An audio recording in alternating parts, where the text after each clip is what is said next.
nila ibinubuhay kung ano ang tinutunan ng Espiritu. Nag-embrace ito sa tinatawag na prosperity gospel. No offense, instead of finding God in going to church.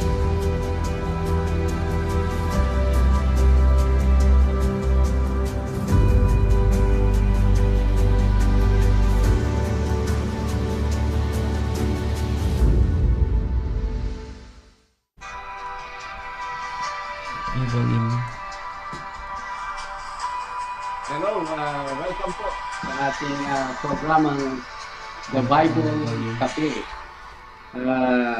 Ito po si Pastor Ram Gamboa ng Calvary Chapel, Baguio City. In the meantime, nandito po ako sa may Cabot or as familiar Little Rock, Arkansas. At doing nakaset up dito sa temporary studio natin, even sa tulong ni Brother Noel Galang at ni Sister Vilma Galang dito po sa kanilang residence. Parang nagdodoble, no? Anyone can help me with that?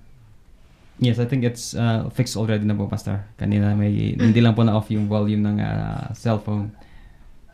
Okay. Yan na lang yung mga cellphones. Okay.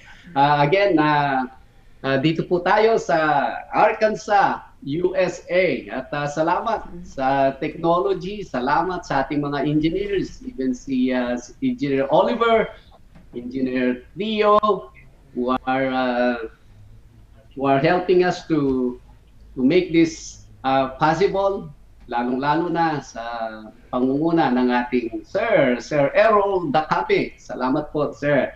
Anyways, welcome po sa ating Friday episode ng Bible Kape. At nawa ay you're not only watching at this moment, but you are also ready to interact, ready to send us your questions. Yes. At this is the whole idea ng Bible Cafe. Nawa ang ating Panginoong Yahweh will bless us sa one good episode as we have been doing just about every episode. As I can say, as we can all say, kami pong nagbubuo ng Bible Cafe worth watching, even watching it over and over again. Ganun po ang mga prayers namin, na hindi lang po to have a show but to have something to leave ang ating mga viewers na magiging pakinabang ito. It will not waste their time, ika nga. Kaya salamat sa ating Panginoong Yahweh. Siya yung lahat na gumagalaw at kalooban niya ito. Kaya nawa, hindi lang po kayo nandyan sa kumbaga just watching, kundi yes, I want to be part ng Bible Cafe. And one thing I can do is throw them a question, something na personal na yung talagang gusto mong malaman. But hindi naman po ito yung program na kung meron kayong research sa inyong mga Bible college students, you throw us your homework and expect us to answer. Hindi naman po gano'n. This is a simple program na pwede nating ma-discuss yung mga inquiries ninyo, lalong-lalo na sa inyong understanding sa Bible at sa inyong mga Christian walk. Salamat po. Again, si Pastor Ram Gamboa po ito. Mga kapatid dyan sa Pilipinas, dyan sa may Baguio City, ano na bang oras natin ngayon sa Baguio? Pastor, ang oras na po dito sa Baguio ay Bible Cafe time na po. Ayan. Alright. Yeah, I like that. Bible Cafe time na. Alright. Hi guys, good evening po sa bawat isa sa atin na patuloy na nakaantabay dito po sa programang Bible Cafe, and welcome po sa inyong lahat. Ang Bible Cafe po ay brought to you by Calvary Chapel, Baguio City in cooperation with Leader News Philippines. And right now, we want to encourage you to send in your most personal questions, mga bagay po na Yes. gusto nyong malaman na may kinalaman sa inyong buhay, pananampalataya, and even mga questions po sa mga bagay na nababasa nyo sa Biblia. So, mabibigyan daan po natin yan. And even your comments and also your greetings for us to know na kayo po ay kabahagi nitong programang Bible Kape. Yes. And right now, just let your questions come in sa chat box, and tayo pong lahat ay magkakaroon ng magandang usapan sa gabing ito. And once again, welcome po sa Bible Kape.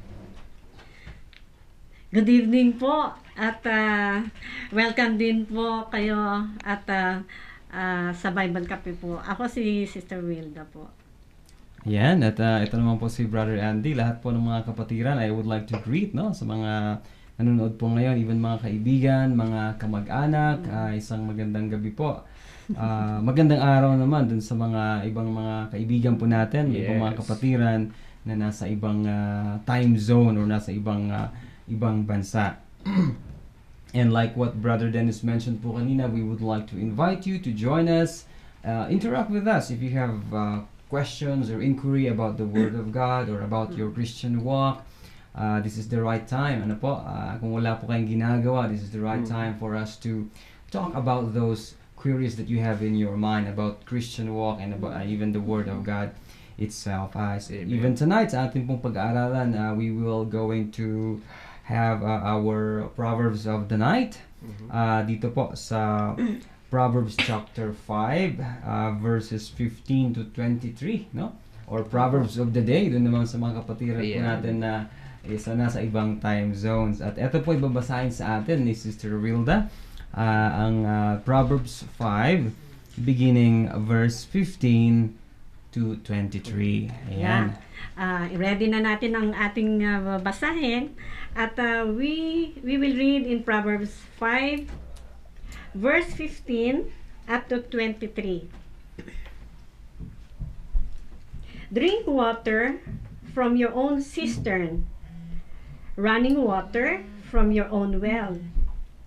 Should your springs overflow in the streets, your stream of water in the public squares, let them be yours alone, never be shared with strangers.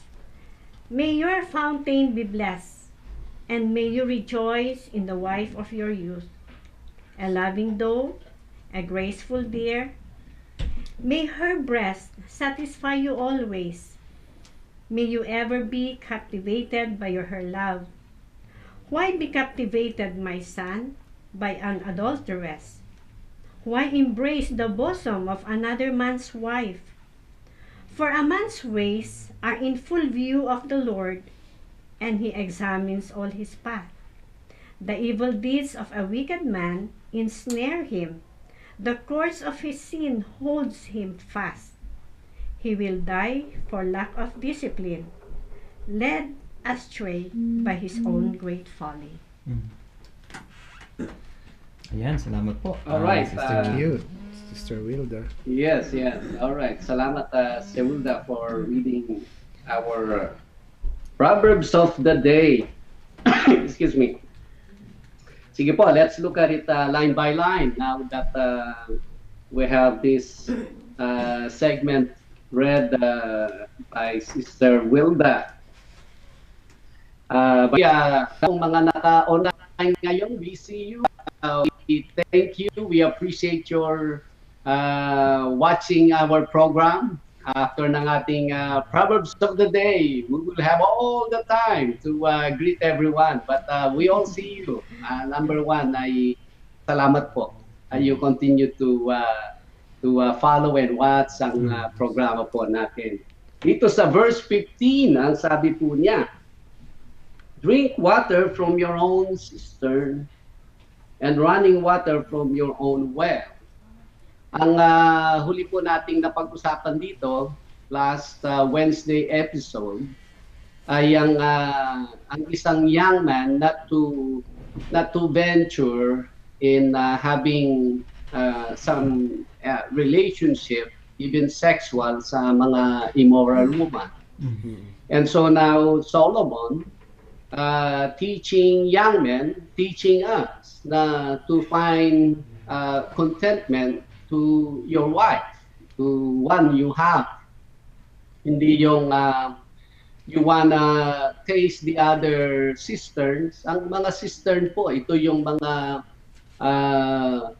hinuhukay nila, usually sa mga may valley part, sa mga tabi ng mga bundok, naghuhukay po sila para pag ulan, yung tubig na galing sa bundok will that place. At depende kung gaano kalalim yung hinukay mo, ganong karami yung na maiipon mong tubig. Yun po yung mga cistern.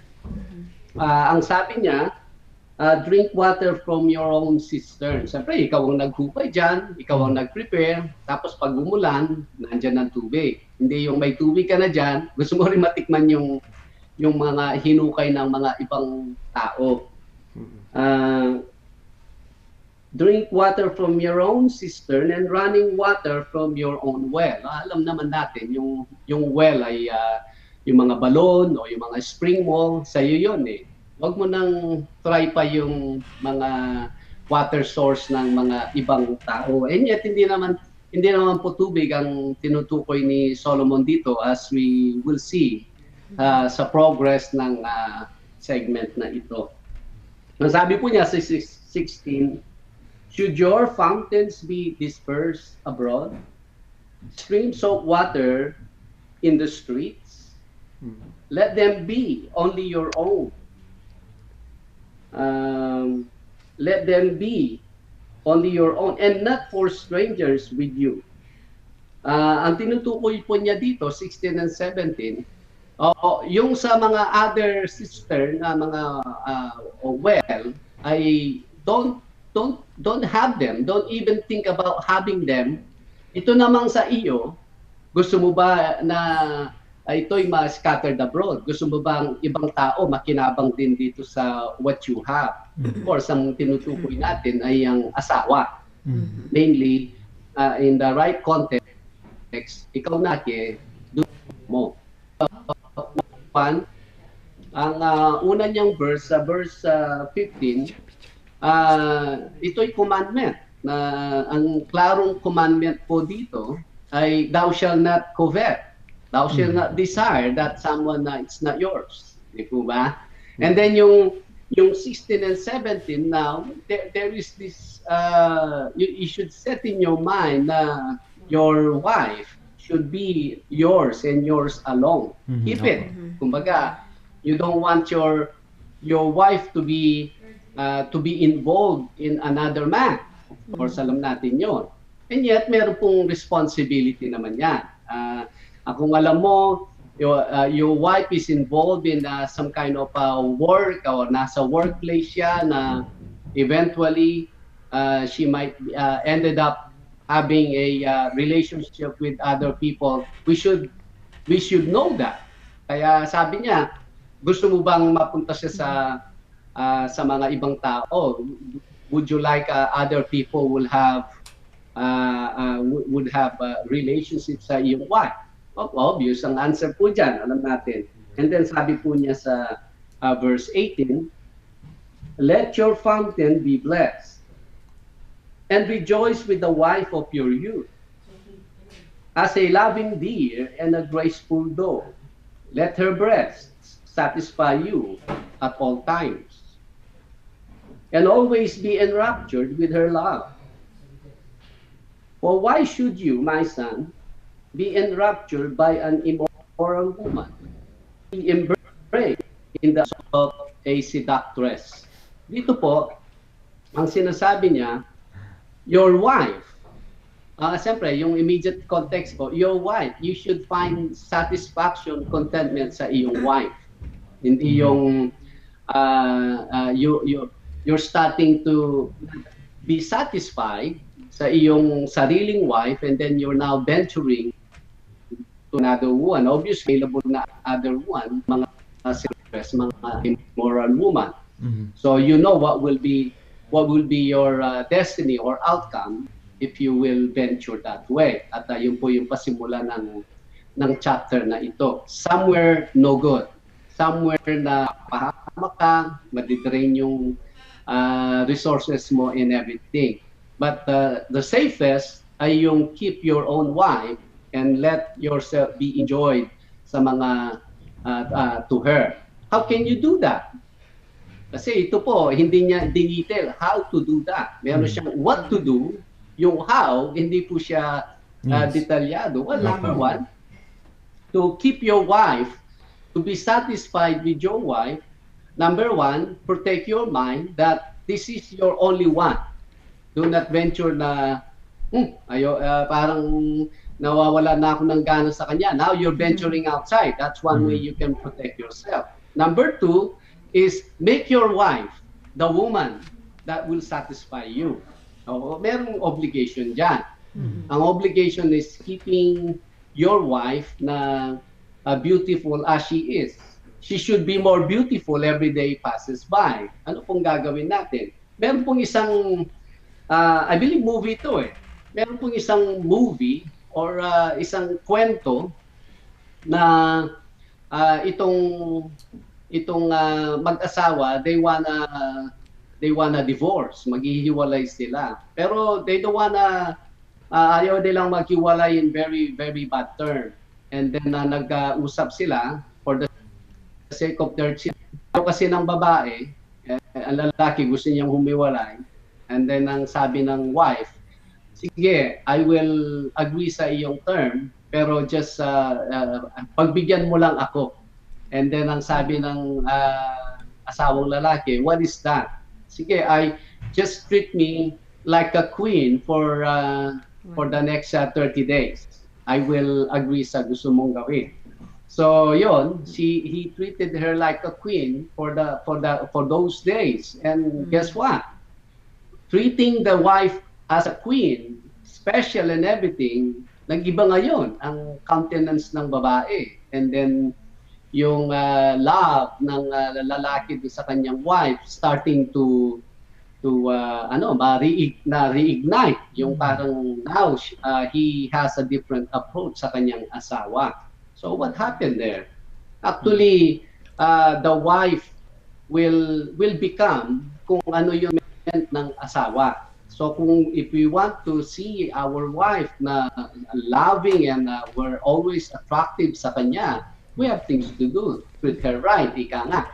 So yun naman ang one way we can continue to have that kind of wife. Meron tayong obligation kung tayong mga lalaki. Meron din obligation yung babae. We already talked about that last episode. Even nga yung na-send din yung question, si Sir Wilda, really fitting dito. Last episode, we talk about yung at this time, obligation naman ng lalaki. If we want to find satisfaction, treat her right. Treat her like a queen all the time. At if you have a problem, don't throw all your problems sa iyong asawa. You know, you have bilang lalaking asawa, endure mo na. The problem, hindi yung problema mo, problema din ng asawang babae. Remember, weaker vessel po ang mga babae. Anyways, ang sabi po niya dito, sa verse 21, for the ways of man are before the eyes of the Lord, and He ponders all His paths. Ibig sabihin, yung typically, alam na ng Panginoon ng mga tao yung kanilang mga pamamaraan and everything. And then His own iniquities entrap the wicked man, and he is caught in the cords of his sin. Alam ng ang mga tao, generally, kung ang Panginoon ay tinitingnan niya ang mga tao, alam na niya ang kaparaanan ng mga tao. Now, yung kanilang iniquities, sabi niya, his own iniquities, yung mga kalikuan niya, yung by nature, yung carnality, yung kasamaan niya, natatrap dyan ang mga wicked ones. Kumbaga, dyan na-attract ang mga wicked ones. Parang nung bata po ako, ay we used to play yung mga magnets. Ang magnets, we bring it doon sa sa lupa, makikita mo yung lupa, just naglalaro ka dyan. Pero pag may tubalani, gaganon mo sa lupa, ang daming dumidikit dyan. Opo. Dumidikit po yung mga metals, yung mga bakal na very tiny lang sila. Hindi mo pala alam, nakascatter sila dyan sa lupa, pero akala mo mga soil lang. Hindi po. Nandyan, nakakalat yung mga different metals. Kaya you will only find pag pinaano mo yung magnet dyan. Actually, yung kasamaan ng tao, yung iniquities ng tao, yan ay sasama kung sino yung mga wicked ones. Yun po ang nangyayari dyan. Kaya salamat kung tayo ay nakakilala na sa ating Panginoong Yeshua bilang ating tagapagligtas, Panginoon ng ating buhay. Number 1, that day na tayo po ay nakakilala sa Kanya. According sa scriptures, He deleted every sin na nasa atin po. So we are no longer considered mga wicked ones. Hindi po tayo ngayong kasama dyan. Kaya yung iniquities ng tao, ulo natin, abas, pag merong na-offer sa atin, we should not be tayo'y ma-attract doon at tayo ngayon ay sasama doon sa iniquity ng kalikuan ng tao. Yan po ang kaibahan ng isang born again at ng isang taong wala pa siyang kaugnayan sa ating Panginoong Yeshua. Do you see how important po yun? I see that very important. Kasi, nandito tayo sa mundong ito. We try to know and obey ang instructions ng ating Panginoon. Yes, we stumble, but overall, sa iniquity ng iniimbento ng tao, hindi po tayo may engulf dyan. Hindi po tayo parang dumaan na batubalani o kaya yung magnet. No, all of a sudden we cannot help but to participate dun sa wickedness na yon or yung kasamaan na yon. That is one great blessing bilang isang Kristiyano. Kaya kung minsan nasasabing Kristiyano yung tao pero involved siya sa lahat ng iniquities ng tao, you question, ito ba yung Kristiyano talaga? No po? Yes, and then ang yes. sabi niya sa verse 23, he shall die for lack of instruction, and in the greatness of his folly, he shall go astray. Ito po usually ang typical na destiny o kauwian ng isang taong hindi po nakakilala sa ating Panginoong Yeshua bilang kanyang tagapagligtas. Hausada na po, sabi niya, he shall die for lack of instruction.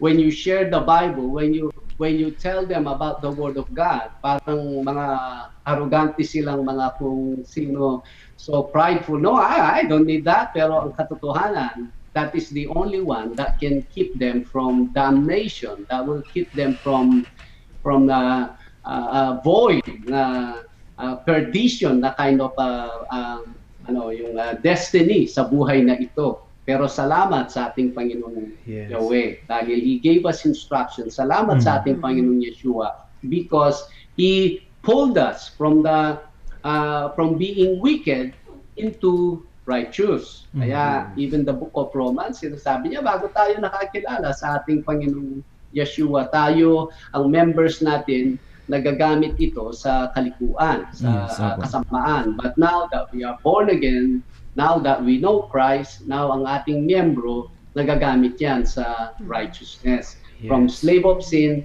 to slave of righteousness. Yan po ang ating Proverbs of the Day. Salamat po. Yan, salamat po Pastor Ram sa napakagandang explanation dito sa Proverbs chapter 5.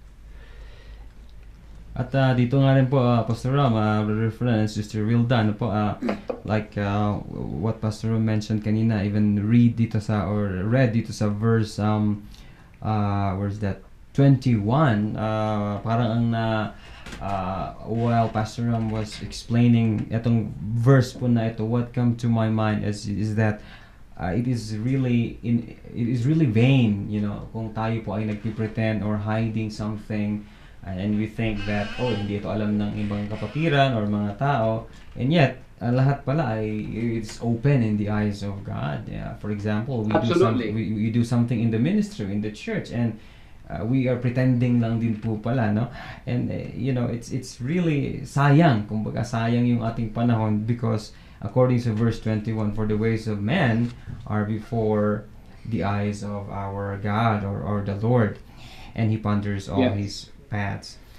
May follow-up question lang po ako, Pastor Ram, dito po sa verse 16, na sabi po dito kanina, should your fountains be dispersed abroad, streams of water in the streets. And as you mentioned nga po, which we definitely agree, na this talks about yung asawang babae. Kasi po, di po ba yung mga narinig ko po dati, halimbawa yung isang lalaki na marami siyang naging babae in the past, ay posible rin daw po na ang balik din po nun, halimbawa marami siyang sinaktan ng mga babae in the past, babalik din daw po iyon sa kanyang mga, it's either magiging anak or sa kanyang sa mga pamangkin po niya. Na babae. Yes. Ayan. May connection po ba or may katotohanan po ba iyan, Pastor Ram, in the light of verse 16? Well, dito, ang verse 16, ang sinasabi sa atin ay, yun ba ay, will you share your woman to others? Mm-hmm. Hindi. Hindi, he's talking about in woman, hindi yung anak mo o yung we cannot parang it will be extension na yun. Mm-hmm. Pero ang alam natin is once a person is come to know ang ating Panginoong Yeshua, everything will cut from there. Ang mainly ang pinag-uusapan dito, ayan, yung ikaw, you're looking at the other woman to have it for yourself. What if do you want your wife to be all of a sudden ma-involved din sa mga ibang lalaki? Absolutely na. Kaya so focus lang dito kung whatever you have, which a typical Christian already doing it. Kaya kung ayaw mo siyang ipag-share, bakit bakit gusto mong mag-covet dun sa mga other woman? I think nalilimit lang siya doon.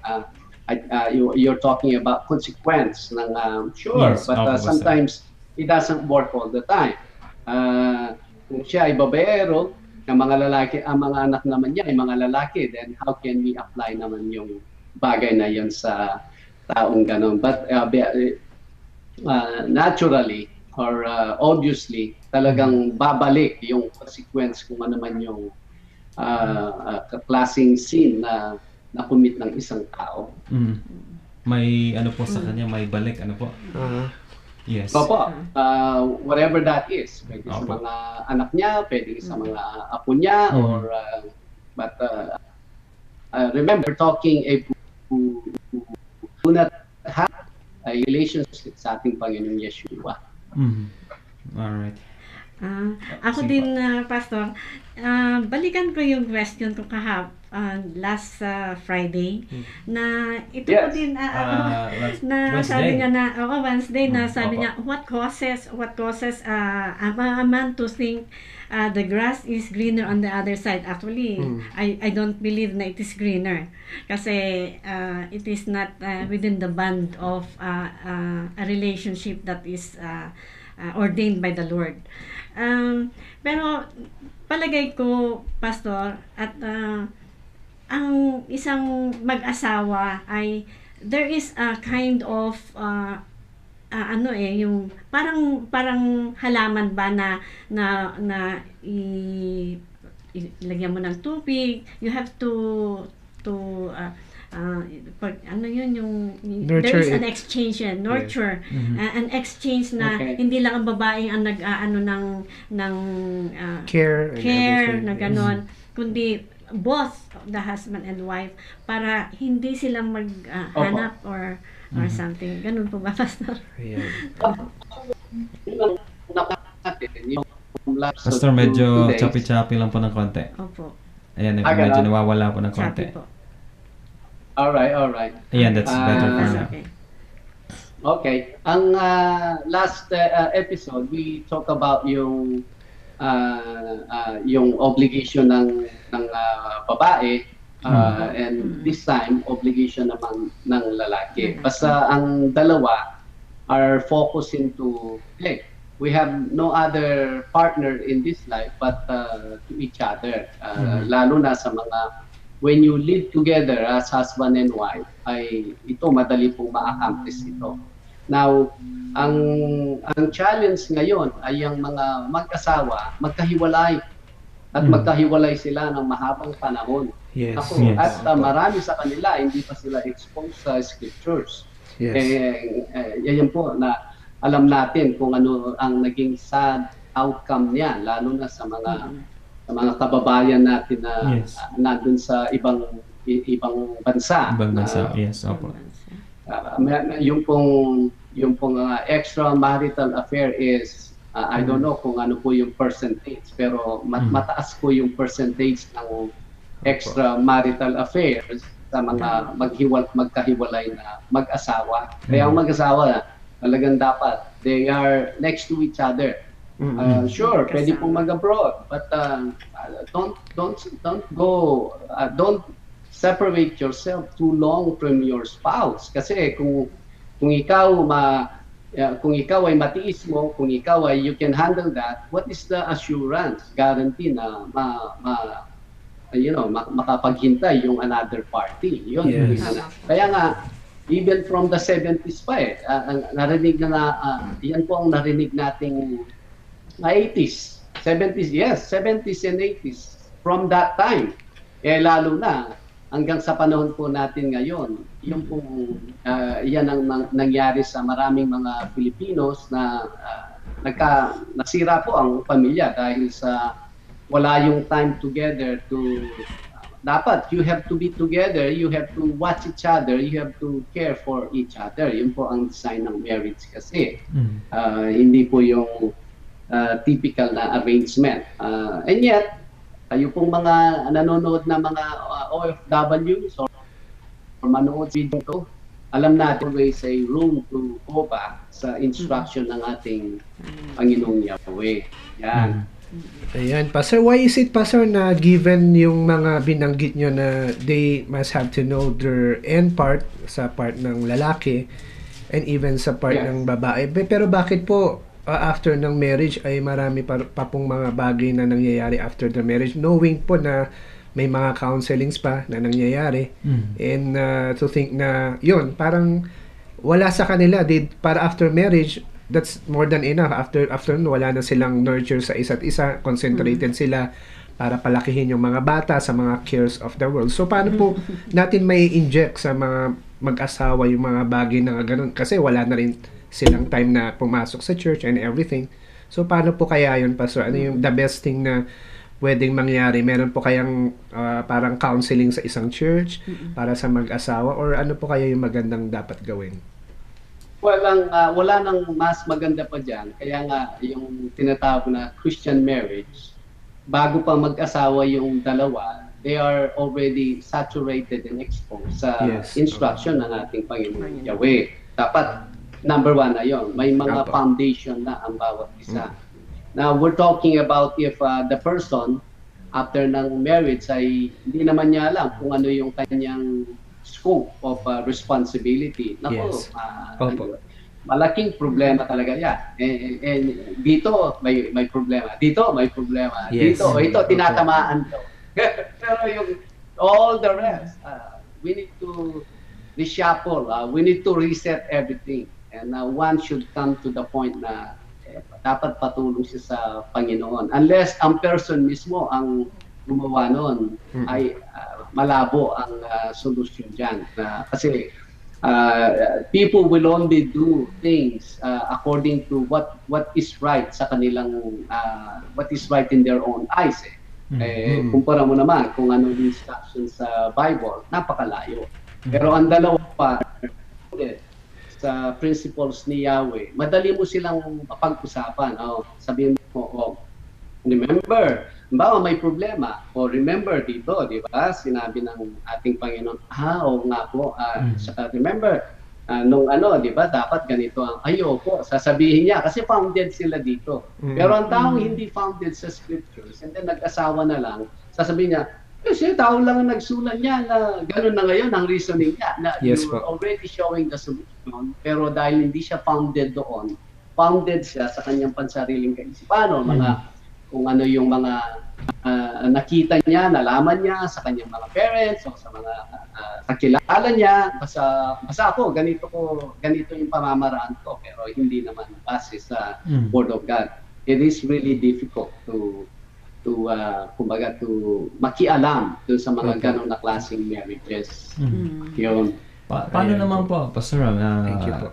like what Brother Dennis mentioned, yung mga marriage counseling or yung mga churchgoers, before they get into marriage, we do counsel sa kanila po, di ba? Yes.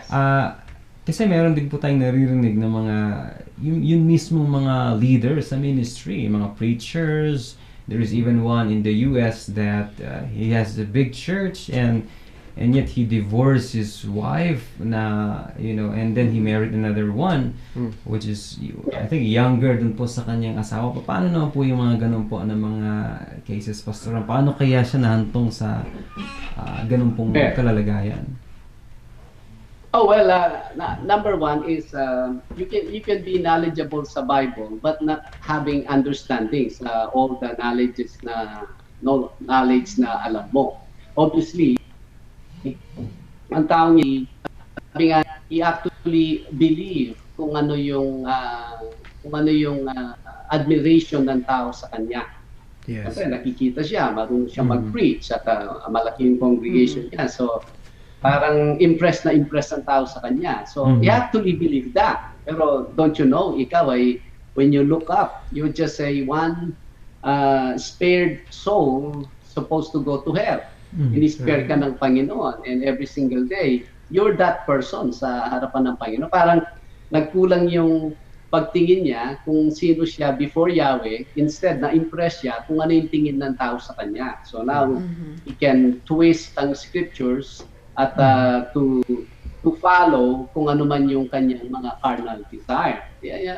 Typical naman yan ang mga tao na because they know the Bible, they understand the Bible much more, have the wisdom of Yahweh. Opo, Pastor. Pero Pastor, is there a boundary sa isang mag-asawa na kunyari, for example, kapag sa intimacy ng isang mag-asawa, is there pagkawala na hindi na maibigay ng isang part, is that enough reason for any individual to let go of his or her partner po, or hindi rin po katanggap-tanggap yun kung yun lang yung reason? Well, depende doon sa tao. Kung one, you have to decide kung do you want heaven or do you want fulfill the desire of the flesh today? Kasi ang usapan dyan ay mutual siya. Mayroong responsibility ang babae, may responsibility ang lalaki. Dapat you both are doing that kung alam ninyo ang covenant of marriage. Sabi nga sa sulat ni Apostle Paul na kayong mag-asawa, your body is not yours. It belongs to your wife. Yung wife naman, your body is not yours. It belongs to your husband. Dapat alam ninyo yun Hindi yung all of a sudden sabihin mo, ayaw ko na! Opo. Matayo mo na! Ayaw ka na sa'yo. Hindi mo naman katawan yun That's fine. Alam ninyo yung kung alam ninyo yung instruction ng scriptures. Pwede kang tingnan mo, sabi ni Apostle ko, that's not yours, that's mine. Pwede mong maklaim ngayon yan. Ang problema, pag all of a sudden, ang tao ay hindi siya Kristiyano, walang authority over that person. Yes. Yun. Salamat po, Pastor Ram, sa kasagutan. Very interesting po na po ito, subject. Tama, baka meron tayong mga... Ay, naku, Pastor, napakadami na nakalinyang Ayan. Alright, sige. Napakadaming nakalinya na po na nagre-greet. Yes, alright. Let's greet them. Unahin po natin, Pastor, si Manu Vergara. Yeah. Sister Manu, kumusta po? Hello po. He's And watching Uncle Fernan. With Uncle Fernan. Ay, with Uncle. Ayan. Yes. Bro Fernan, kumusta? And also, pa-shout out po kami lahat dito sa studio po. Thank you in advance. Sina Ayan. technical side, si Engineer Charles. With us here sa studio, si Jed, si Brother Harold, si Umbi, at saka si Sophie. Sophie, Ayan, ayan. hello sa inyo. Dito Ayan, sila na-shout out na kayo ha. Who else? Yes. Andyan din po si Brother Don, nanonood din po sa atin dyan sa may Irisan. Good evening po sa inyo dyan, Brother Don and Sister Ren. Ayan. Can we, siguro pwede tayo mag-start sa ating mga family members or mga loved ones, ano? Okay. Yes, for me, I would like, I would like to Okay. greet si Gladys May, si Denise Angelic, si Mama Aida, Papa Danny, sa mga Yes. pamangkin ko, nasa Dagupan po sila ngayon, Ralph, Vincent, and David po. And for the rest of the Calvary Chapel, families and individuals po. Hello po sa inyo lahat. Yes. Happy viewing. Yes. Alright. Kami din, si Andy nandyan po nakikinig. Hello! At saka si Sherin, si Rayland, and Marvin. Even si Sean, at saka si Iya, at saka si Jessie. Ayan. Sister Judy. I also want personally to greet Sister Judy. Happy birthday! Happy birthday. Ayan, happy Nanonood po birthday. sila, Pastor. Opo. Opo. Yes. Oh. Si Sister Judy po, yan po ang aking may bahay, ang aking my beautiful wife. Again, I hope you are doing well dyan po sa ating tinutuluyan with Sean and our twins. And even sa aking po mga pinsan, if some of you are watching right now, dyan Ayan. sa somewhere in Europe or in Davao City, isang magandang araw po, and I hope that you will continue to follow this program dahil marami po tayong matututunan dito, not only Opo. not only about about our Christian walk, but even about the Word of God. If you have questions like what we've been talking a while back, it's like it's like a marriage counseling. Kung meron lang pong kumbaga nangangailangan ng advice about marriage, ay napakaganda po yung subject po natin Subject kanina. Absolutely. Yeah, yun na nga po, Pastor, and I would also like to, in connection to that, mayroon po akong somehow, last question regarding din po dun sa, marriage subject. Kasi meron po tayong so far dalawang questions na about sa Bible naman. But, ang gusto ko lang pong final question po dun po sa regarding sa marriage is, since we partly talk about divorce, and it's very rampant sa panahon po natin ngayon. Ano po ba yung where can a person or when can a person say na i-divorce ko na tong asawa ko, or meron bang how you call this permission Certain, yes. ang scripture regarding po sa pag-divorce sa kanyang asawa? Sa pag-divorce, no? Oh, basta. When it comes to divorce, you are now mending to some kind of against sa will ng ating Panginoon. The only ground for divorce, as Yeshua told us, yung pag ang babae ay nag-commit siya ng sexual immorality, adultery.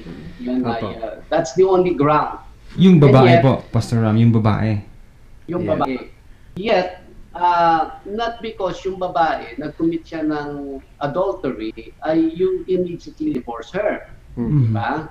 Pero after praying, after bringing to Yahweh na after all nung you being open to whatever decision it be, whether na you forgive and take the woman again, or you prefer to let her go, those are options pa rin yan. Hindi ko mo nag-commit ng adultery yung babae, immediately you're drawing the line. Mas ka na dito.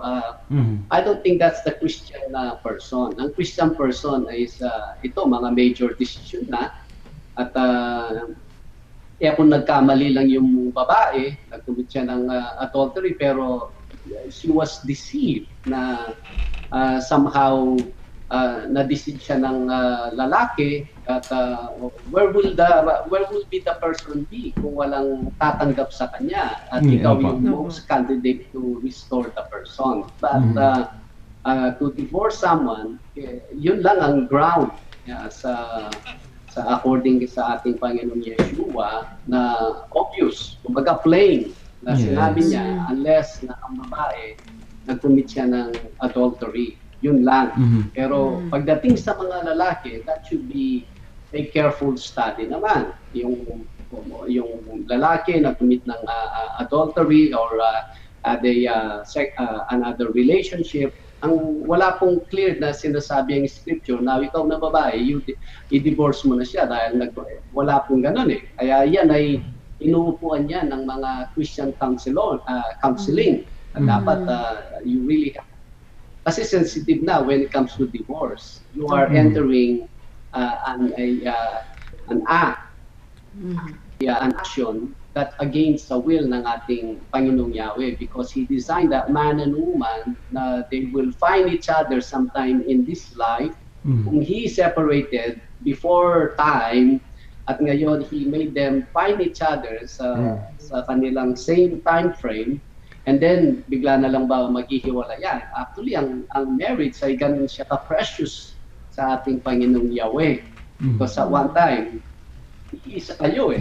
And then He gave you opportunity to find each other. Imagine, one time, isa ka lang, and then nahiwalay ka, and then nakikita mo na naman ang sarili mo sa life na ito. And then bigla mo naman pahihiwalay yon. Parang hindi yun ang continuation ng marriage. Kaya bago mag-asawa ang tao, should be really, really careful. At hindi ito just, hindi po birong commitment ang marriage. Ito it has all the mysteries that you can think of. Baka sabi nga nila, when you think about God, saan yung origin niya? I don't wanna think God, masyadong malalim. Mauubusan ako ng kakaisip. Why don't you study ang marriage? It's the same depth, the same mystery meron ang marriage. Yun. Anyways, I do want to, of course, ang aking mga kapatid, una kay Sister Juliet Trinidad, yan, watching us online at the Hello moment. po. And I'm sure my sister Paul Gamboa also will watch later after ng shift niya, kay Ate Hermie, at kay Sister Linda Rebels. Yan, hello, welcome sa ating pong program. You know, of course, my children, si Jen, Hyra, and Zeg, and my apo, Rebecca, the most beautiful girl at the moment in the planet.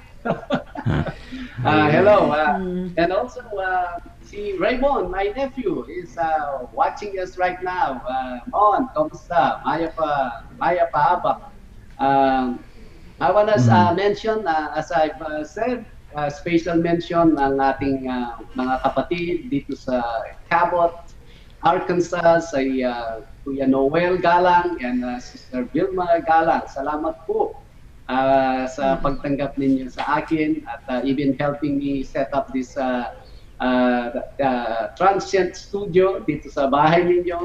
Yes. Salamat po. And, yes, salamat po. Thank you. Your children, your daughter, and your family dyan sa Pilipinas also. And also kay Pastor Jess Murillo and Pastor Sister Liza Murillo. Salamat po for picking me up yesterday. And it's good to fellowship with the CEMI brethren dito sa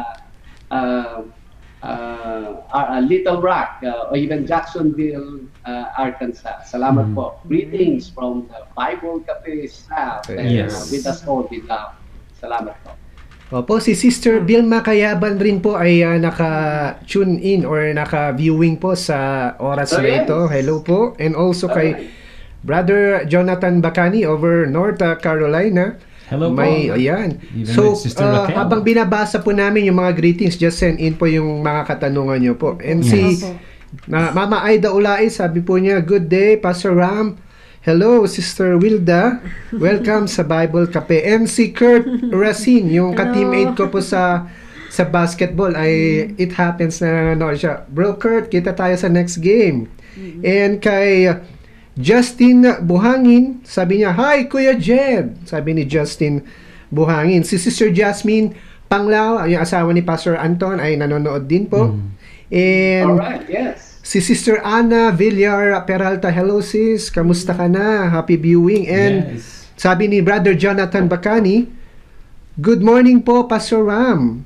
Good evening, Brother Dennis and Brother Andy.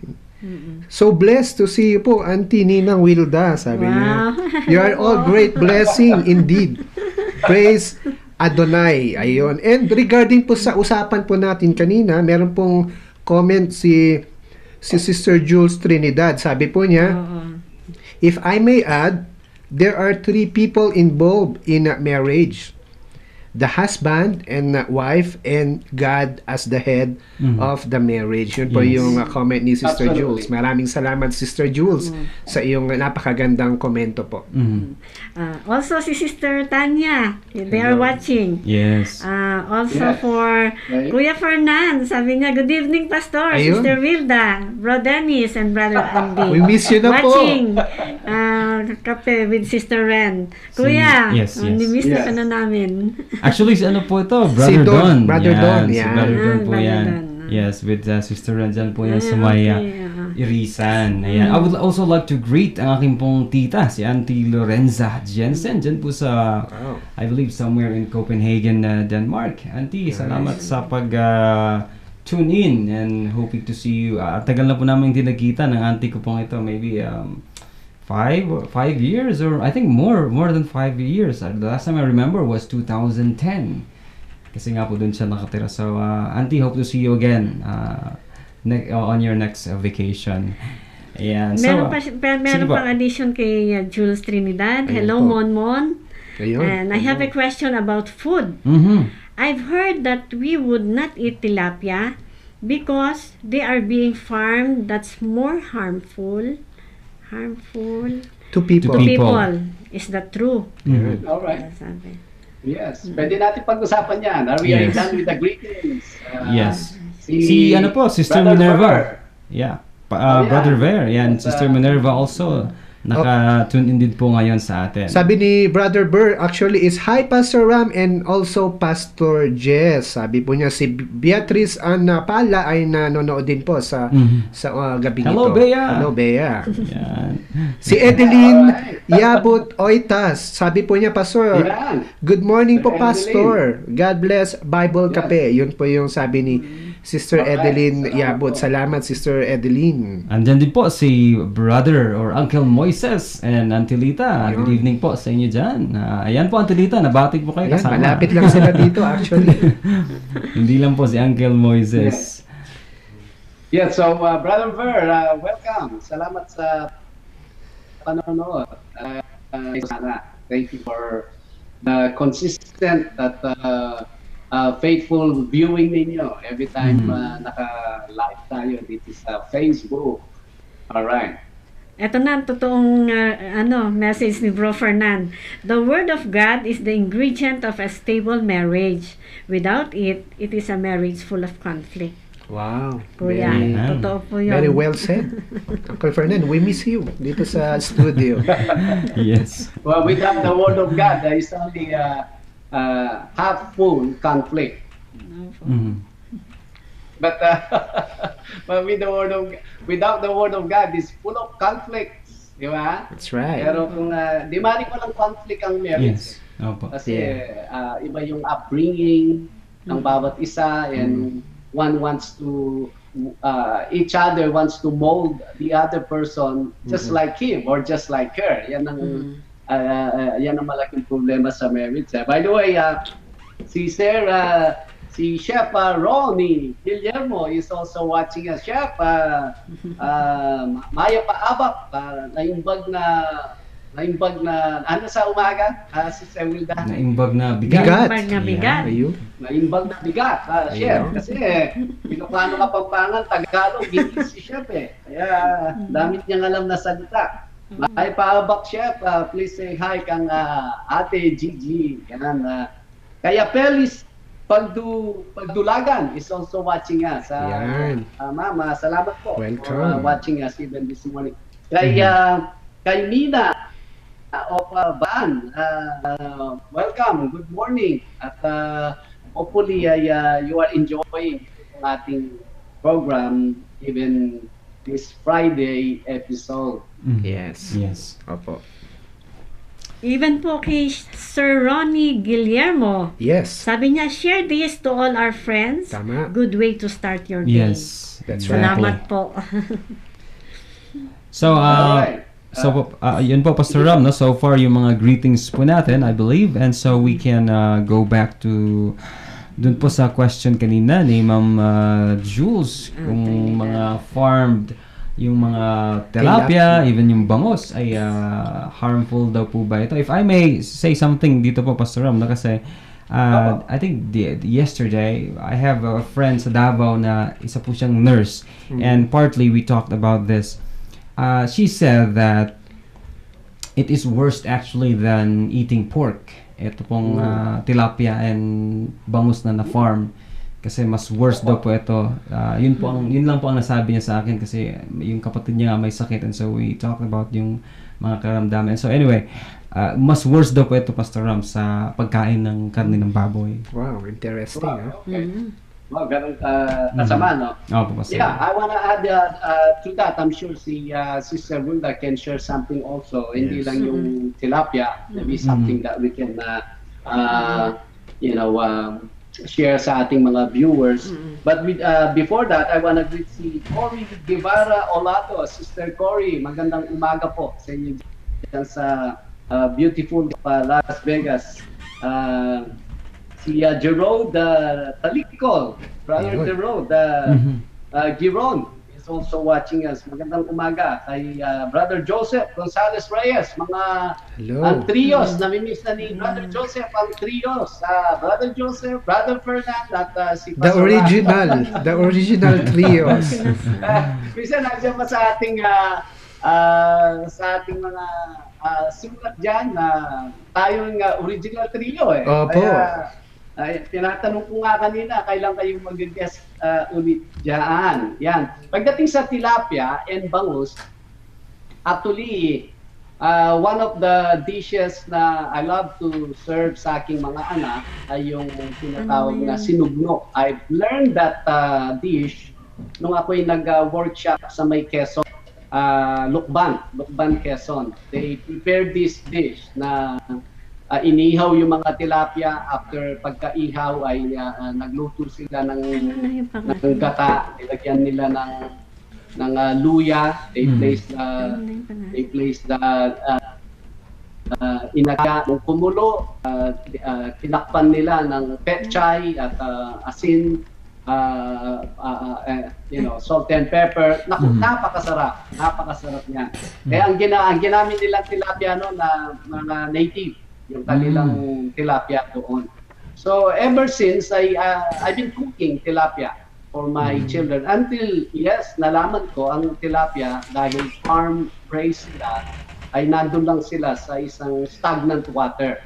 Yes. Kaya yung mga feeds at saka yung mga dumi ng mga tilapia ay nandun lang po. So basically, yung feeds na nahuhulog at yung kanyang singaw, kumbaga yung bumabalik na tubig kung nasan yung mga tilapia, pati yung kanilang mga dumi ay hindi po maganda sa health ng katawan. Basically, that's as far as I know sa tilapia. Ganun din ang mga bangus. Opo. Kaya the moment I heard that, siguro meron ng minimum of 2 years, 3 years, we stopped eating tilapia and bangus. Pasensya na po sa mga bangus grower at saka sa mga tilapia grower. We're just sharing to what we know kung ano po yung mga typical na isda ngayon. And Sister Wilda, she knows another kind of fish na pwede niyang i-share sa atin. But before that, you look at ang Leviticus 11 din po. Meron din mga, nandyan po yung mga isda na dapat hindi po natin kinakain. Sister Wilda, I've learned this particular fish na inyo. May you share sa ating mga viewers? Opo, Pastor. May fish na sinasabi pong pangasius. And we have learned also that the other name of pangasius is cream dory. At ito po ay nakikita po sa mga baba po o kaya stream na mga chemically treated na gaya ng mga mines o kaya mga factory at doon po sila nagdudwell. Kaya they are rich in mercury po. Yes. Opo, yung So, panggaseous po. panggaseous, yun ang Opo. isda. Opo. Pero when you buy them sa supermarket, The name is they're cream called dory. cream dory. Opo. Kaya Yes. nga, since I've learned that kay Sister Wilda, I do not eat, especially dyan sa Pilipinas, basically, cream dory lang ang source ng mga fish fillet pag sa restaurant. Pag fish fillet, talagang hindi na ako kumakain, though many times I avoid yung meat. Pero pagdating sa fish fillet, pass muna ako dyan. Dahil ang fish fillet ng mga restaurants, basically, cream dory po yan. Mukhang puti lang, pero yung kanyang meat, full of heavy metals. Na, yun nga, yung habitat nila, as mentioned ni Sister Vilda. Kaya, there's something today. Tilapia, bangus, cream dory. Kaya Pastor, usually pagka tinatanong po kung anong fish po pagka kumakain sa labas. Yan. Yes. How about to, Pastor, yung mga basta fillet siya, hindi na ako nagtatanong. Ay, tututukin ko na yan eh. Siyempre, ang restaurant, hindi naman siya, ay, darating si Pastor Ram, ipiprepare ko siya ng one healthy dish, cream dory. Hindi naman ganun eh. Siyempre, alam natin, ang restaurant, sabi niya, paano kaya ako kikita dito? Ayan. Yes. Yung kanyang kita ang iniisip niya eh. Kaya kung tayong mga health conscious na mga tao ay lalo na, depende din sa place. Siyempre, may mga restaurants na elsewhere na they really specialize in a particular dish. Hindi lang yung kita, but ang sanitizing, yung linis, ibig sabihin, at saka yung mga quality nandun pa rin. Yes. So, siyempre, tayong naka-budget lang, we cannot afford those kind of restaurants. Yes. Pero Pastor, how about po yung kasi yung cream dory medyo may kamahalan pero going to the medyo mura, how about po yung mga sardines? What can you say po? Pwede po bang i-consume ito, mga sardinas po?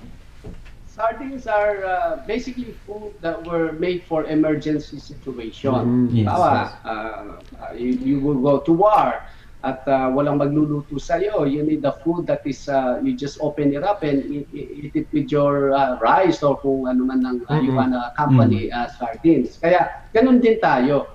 Tayong nasa kabihasnan at no emergency, dapat ang sardines ay emergency food dahil alam natin anything that you preserve for that long time, either yung chemical sa can, lalo na sa Pilipinas,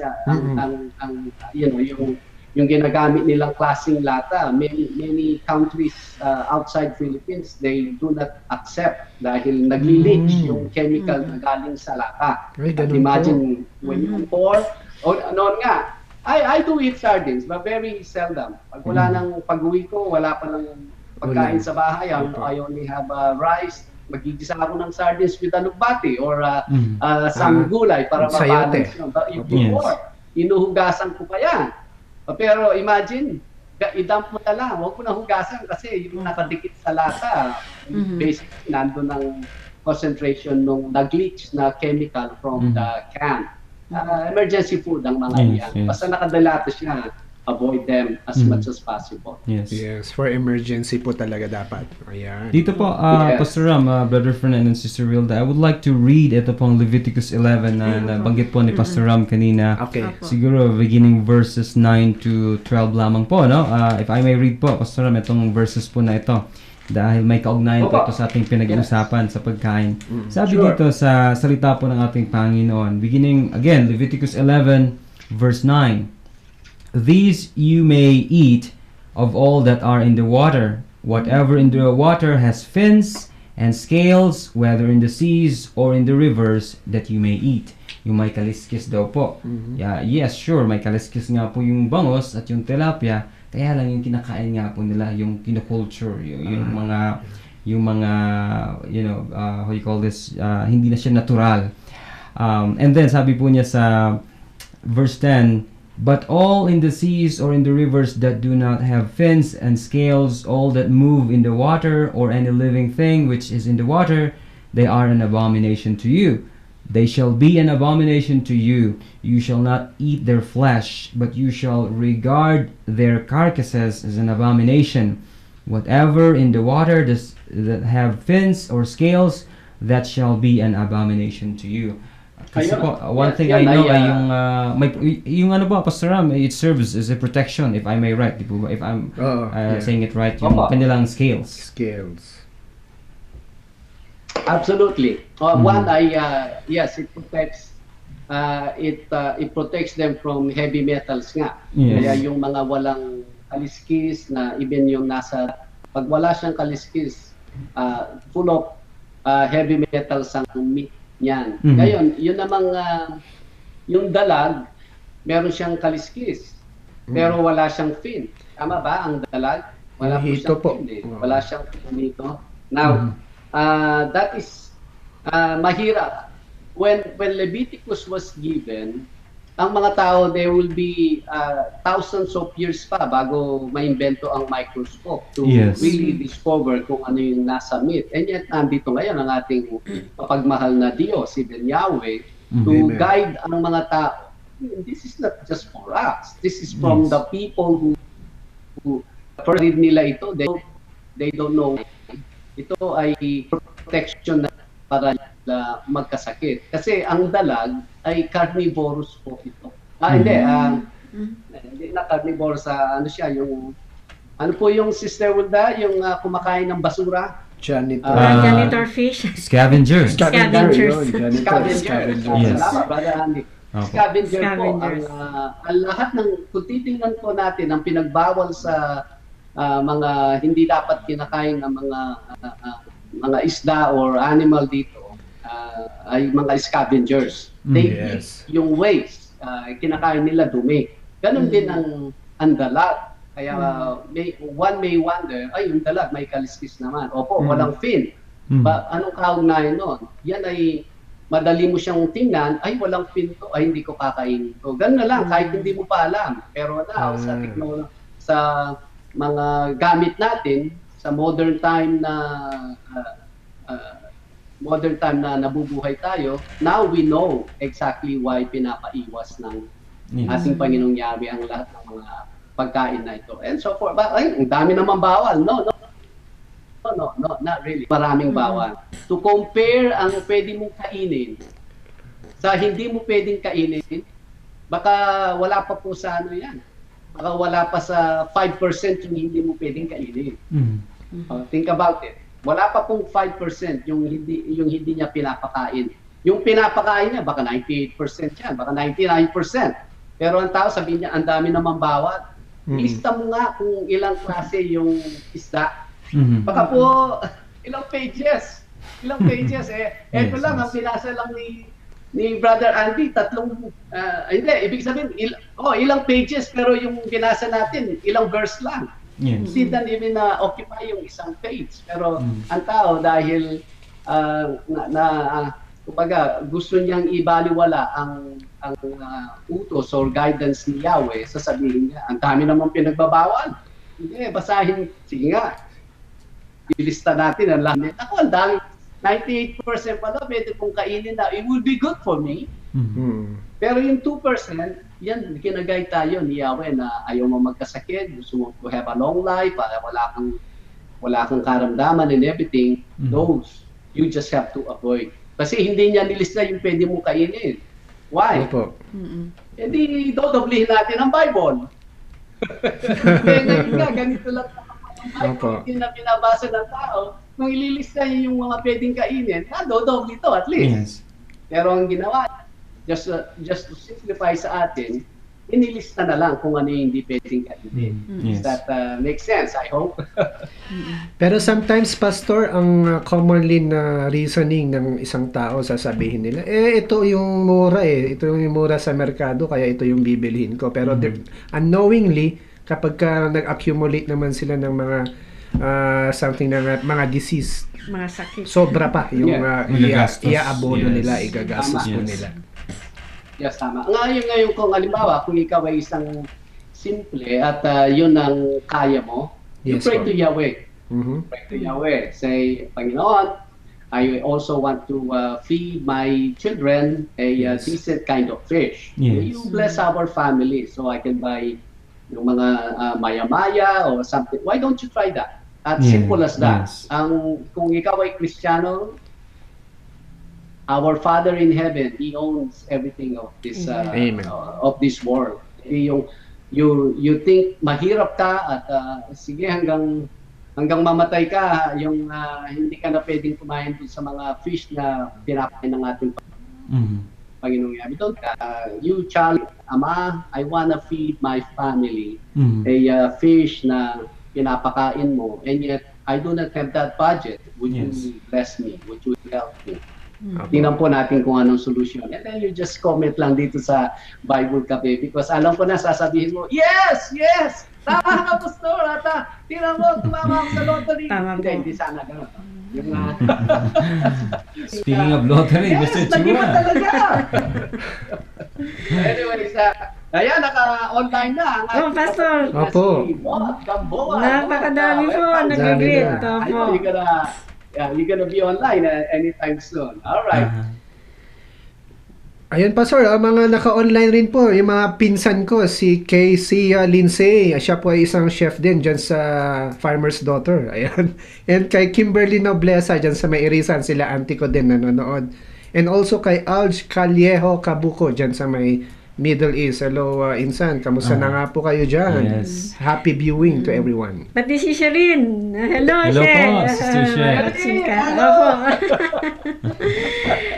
Sabi po ni Alan De Castro, another successful Bible Kape.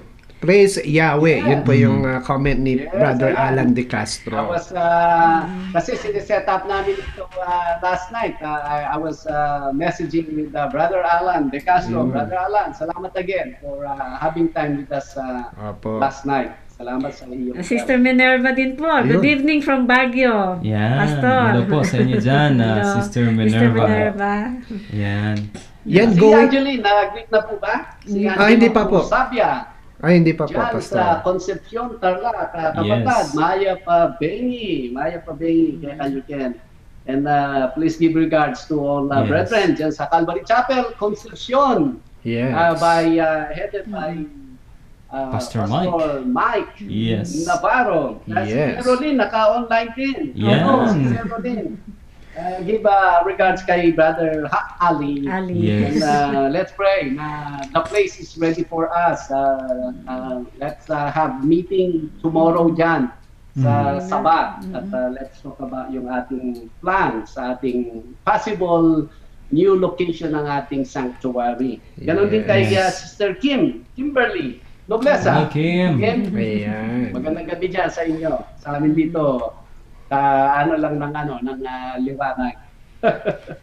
Ayan. Alright. Opo. Pastor, si Sister Jules Trinidad din po ay may comment po dito sa chat box. Sabi po niya, I understand why God said Ayun na. we shouldn't eat certain foods. Mm. I feel physically ill when I eat pork.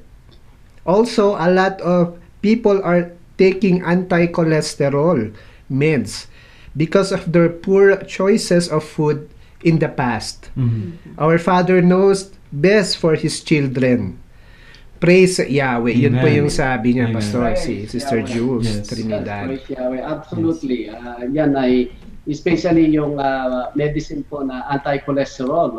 One should research po patungkol dyan. Because let me just say, itong Bonnie, that one time I helped this kapatiran family and we went to this naturopathic doctor at ang naging diagnose ng doctor, well, nung tinatanong kung ang this family or this person that I brought ay kung ano yung mga medicine maintenance na iniinom niya, and the doctor learned that she is taking anti-cholesterol medicine. And then which one particularly? And then, I don't need to mention the name. And then, ang sabi ng doktor, alam mo ba na tinan ko nga yung mga daliri mo. Sure na, pinakita yung daliri and everything. And then, ang sabi ng doktor, did you know, number one, ikaw ay, ang laman mo ay naaagnas. Naaagnas yung meat mo. Right? So, itong cholesterol, itong anti-cholesterol na ininom mo has will damage your heart, and it's actually irreversible. So, wow, that's so alarming to know. Kaya, from that time, I started reading more articles, materials about anti-cholesterol drugs. Kaya kung kayo po uminom ng anti-cholesterol, please do your research, not to base or not to defend only sa someone who just wear a white robe with a stethoscope and thinking everything that he tells you is correct and accurate. Dapat nagre-research po ang mga tao. Ito yung blessing ng may internet po tayo ngayon. Still free.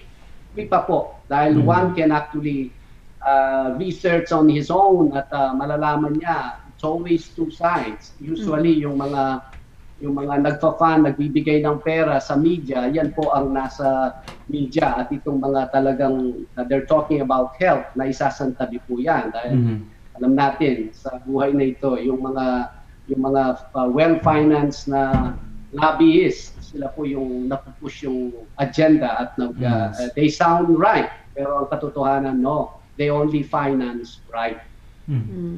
Ingat lang po. Yes. At if I may add po, Pastor Ram, dun sa nabanggit po ninyo ay yun po ang kahalagahan sa atin, mga kaibigan, mga kapamilya na nanonood po sa ating episode ngayon, that for us, if we have the Bible, ay atin po itong basahin, especially yung kanyang kautusan. Kasi the Bible po it's ano po siya, holistic. It talks about what the right food to eat, how we should how you call this, yung nakiki-relate sa ibang tao, sa mga kapitbahay natin, how we relate sa ating mga kapamilya, everything, even mga instructions, wisdom, saying, and so on and so forth. It even teaches us what things will be in the future. This is holistic. Huwag po nating tingnan itong scripture, yung Bible, na somehow boring or dilapidated na book. No. Kung ganun po ang ating mentality, ang dami po nating nami-miss, and what we are seeing is yun lang at the moment. We don't have any idea even kung ano yung what will take place in the future, or kung ano yung mga dapat kainin. That's what we've been talking about kanina po, kung ano yung mga dapat kainin na pinaalam ng Diyos sa atin, na mayroon naman po dito sa salita niya. Yes, and I think Pastor Ram, one thing na gusto ng ating Panginoong Yahweh sa atin ay we need to be disciplined sa lahat ng bagay, sa full facet ng ating mga buhay. Kaya pati sa physical side natin ay meron siyang mga tagubilin na kailangan rin nating sundin. Hindi natin pwedeng sabihin na alam natin lahat, because even the Bible itself, it covers everything na kailangan natin sa buhay po na ito. Yes. Tama, yes. Actually dito sa mga one of the attendees dito sa CMI fellowship, last time I was here, I see this person na talagang laki niya, American siya, and then ngayon po I saw him last night sa midweek service nila. Wow, maliit pa siya sa akin. I mean, talagang nangayat po siya. Meron pala siyang pancreas cancer stage 4. At makita mo, kahit hindi siya nagsasalita, ay he's in pain somehow. At ano pong nangyari doon? Well, isang mensahe ni Yahweh sa akin na ang health natin is only entrusted to us one. Kung you remain in their stubbornness, go ahead, you will learn it the hard way. Pero kung you follow the manual, that's the whole purpose why Yahweh gave it to us. By the way, I wanna greet si Melona Kuda Garzano, yan, dyan sa may Bulacan. She's Melona, magandang Yan, hello po sa inyo dyan. Sa inyo dyan. Sa ating program. And salamat din po for sharing this for sharing the link and this program to all the friends that you know all over the world. Yes. Papasalamat sa inyo. Yes. And may Yahweh bless you and your children. Yan. Yes po, Pastor. And while we are waiting for the coming in of mga questions po, ay meron po tayong mga hanging question actually nung last na episode po natin. And one of them is coming from Brother Ed Mosqueda po. If you may, Pastor, I can read the question. Opo. Sige. So, it has something to do, Pastor, with the scripture in 2 Timothy chapter 3 verses 1 to 5. Ang sabi po niya, sa question po niya, I would like to hear short explanation or meaning in 2 Timothy chapter 3 verses 1 to 5. What will happen during the last days to come to some believers or to all believers po? Ito po yung question ni Brother Ed Mosqueda. Ayan po, Pastor. And I think si Sister Wilda po ay she will read the scripture. 2 Timothy. 2 Timothy chapter 3. Yan po. Verses 1 to 5. Yes. Yan. Ito po. 2 Timothy chapter 3 verse 1 to 5. Okay, basahin po natin. 2 Timothy chapter 3 1 to 5. But marks this, there will be a terrible times in the last days. People will be lovers of themselves, lovers of money, boastful, proud, abusive, disobedient to their parents, ungrateful, unholy, without love, unforgiving, slanderous, without self-control, brutal, not lovers of the good. Up to 1 to 5. Verse 5.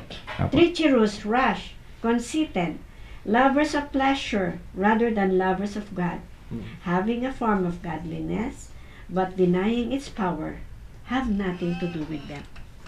Salamat po, Sister Wilda, for reading. Okay. Ano po yung tanong niya, Brother Ed?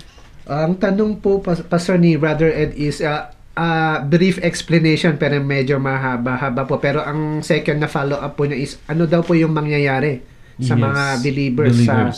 Sa last days po. Anong mangyayari? Okay. Yes. Brother Ed Mosqueda, magandang umaga sa iyo dyan sa Las Vegas. Salamat sa dropping me off sa airport even yesterday. Ayan, si Brother Ed, truly a blessing pagdating sa ganun na mga need. At even the last time, nung pauwi ako sa Pilipinas, he also dropped me. Wow. Brother Ed, magandang umaga. Kung nanonood si Ate Imelda, I wanna say hi to you also. Happy viewing sa ating episode na ito. Parang meron tayong nakakalimutan na i-greet. Dati, nakaupo siya dyan sa buwan ni Sister Wilda. At nandito siya ngayon, nanonood na lang. Nagkakape. Si Brother Joseph. Sino yung nakakalimutan natin i-greet? Si Brother Joseph po, Pastor. Brother Joseph. Oo. Si Uncle Fernan. Tama po ba? Brother Fernan. Brother Fernan, talagang mas maganda yung upo mo dyan. Nagkakape, yan, kasama mo na si Bakit. Bakit ba? Bakit. Yun. Kasama mo na si Bakit, Ate Malu, and your apo dyan. Anyways, happy viewing. As you said, nandiyan ka rin, nanonood. Salamat sa Panginoon Yahweh.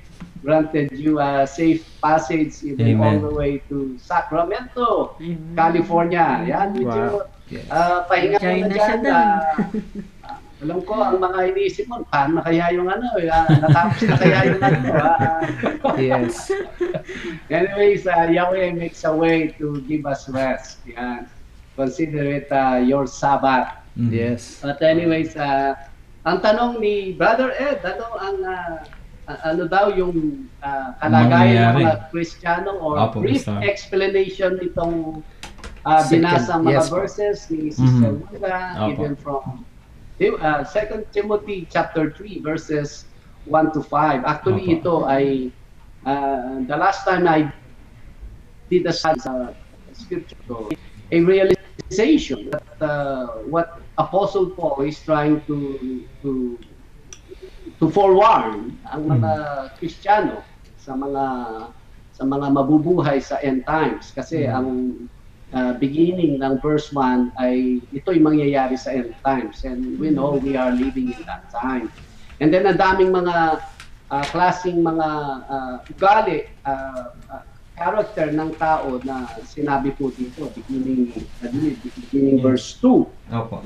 Verse 2 hanggang verse 4. Ito ang dami. Mga traitors, yung mga lovers of themselves. Kaya lang, ang something that struck me, ito nag-open sa akin dito sa verse 5. Ang verse 5, ang sabi niya, habit of godliness. Kaya yung mga taong may form of godliness, malinis, clean cut, at talagang either nakabarong o kaya naka-suit and tie, well, basically mga churchgoers. Having the form of a godliness. Hindi niya tinutukoy yung mga sa labas. Alam natin, ang mga unbelievers, they already decided something for themselves. Yes. We will live our lives any way we want it. This is our life. Who is this Yahweh? What is this Bible that we need to listen and be subject to it? So hindi po 'yon ang pinag-uusapan.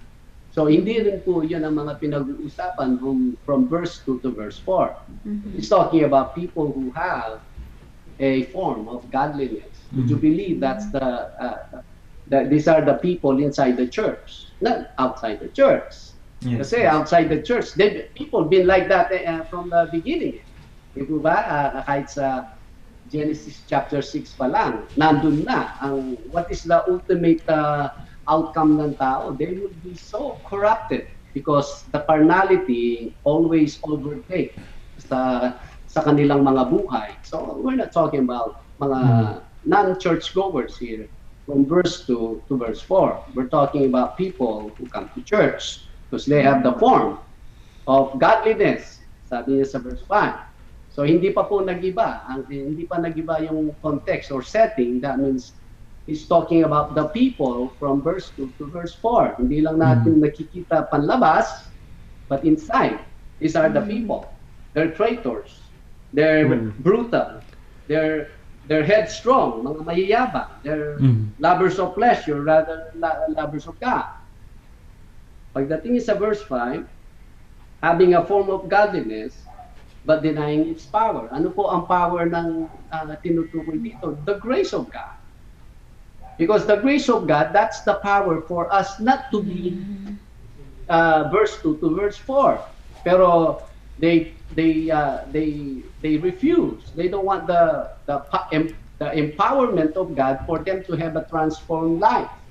No, Christ died for me already. So I can live my life any way I want it. Anyway, any offense I will commit sa buhay na ito, whether minor or major, it doesn't matter. Christ died for me. Alam po ninyo, ang habilin niya dito sa verse 5, sabi niya, and from such people turn away. Because our number one nating responsibility kung tayo nga ay mga Kristiyano, let's get rid of any element that is not pleasing before Yahweh. Opo? Pangalawa, if you truly believe that, why don't you tell people, whether believers or unbelievers, yun pala ang purpose why we are still here. Hindi tayo na heart attack the moment we came to know. Dahil kung hindi po sila, I don't care. Basta sa akin I already prayed the sinner's prayer and I'm not obliged to follow or obey ang instructions ni Yahweh. Ang sabi po niya, to such people, and from such people, turn away. So we have to be sensitive kung sino yung mga kasama natin sa church. Stay away from those people who have no plan to change ang kanilang carnality into spirituality. Yun ang ating masasabi dito sa text na ito. Salamat po. Ayan po, salamat Pastor sa pagbigyang daan sa question po ni Brother Ed Mosqueda po. Ayan. Yes, and I believe ito nga pong descriptions po dito. These are very evident, especially sa panahon Dami. po natin ngayon. Ano po? Yes. Traitor. Do we have any other question? I believe we have 5 minutes, 10 minutes left. Yes. Mga viewers natin, anything that we can discuss or any follow-up sa ating mga Yes, Pastor. Actually, another hanging question po coming from our last episode po Yes. nung Wednesday. But before I read it, I want to greet si Paul, pinsan ko po from Pangasinan, na happy viewing. Si Joanna Marie Garcia Paulmino, happy viewing sis. Kapatid po ito ni Sister Raquel. Opo. Yes, tama. And the Alright. question, Pastor, goes like this. Actually, the question ay galing po kay Sister Tess Tan. Yes. May scripture na naman po na binanggit dito sa Matthew 6 verse 33. Matthew 6 verse 33. Sabi po niya, paki-explain po, Pastor, kasi madami akong napapansin na maraming pastors na they choose between job or ministry. Parang nauuna daw po yung ano yung inuuna nila yung job or yung ministry or pinagsasabay nila. Parang ganun po. It has something to do with trying to choose with either sa job sila or magko-concentrate po sila sa kanilang ministry. Dito po sa Matthew 6:33. Yes. Matthew 6:30. Opo. Sige po. Siguro ako na lang po magbasa. Ano po, Sister Wilda, sa Alright. Matthew 6:33, sabi po dito, this is a very common verse, but seek ye first the kingdom of God and His righteousness, and all these things shall be added unto you. Ayun. Yes. All right. Yes. Yes. Ang pinag-uusapan dito, remember, nung ang ating Panginoong Yahweh brought His people sa Canaan from Egypt to Canaan, He actually gave them their own places. Different tribes has their own piece of land.